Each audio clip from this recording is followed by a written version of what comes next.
Hi friends, చూడండి బ్యాంగిల్స్కి వచ్చినాను. చూడండి మా అక్క బెంగళూరుకి ఎత్తుకొని వెళ్తుంది బ్యాంగిల్స్. చూడండి చూడండి బాగున్నాయి కలర్స్. చూడండి ఇవన్నీ బ్యాంగిల్స్ చూస్తున్నారా, ఇవన్నీ ప్లెయిన్ బ్యాంగిల్స్. ఇవి కూడా ప్లెయిన్ బ్యాంగిల్స్.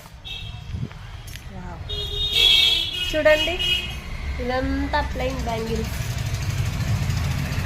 నేను షాప్ పెడుతున్నాను, ఎవరెవరికి కావాలో వచ్చేయండి. హోల్సేల్ మన దగ్గర. చూడండి ఇవన్నీ ప్లెయిన్, ఇవి వచ్చి సెట్స్, శారీస్ పైకి మ్యాచింగ్స్ వస్తాయి. ఇలా సెట్ బ్యాంగిల్స్ వస్తాయి. ఇవన్నీ స్టోన్స్ 100 రూపీస్ అలా పడుతుంది డజను. ఇక్కడ చూడండి ఇవన్నీ స్టోన్స్ బ్యాంగిల్స్ అన్నమాట. ఆల్ కలర్స్ ఉంటాయి. Okay friend.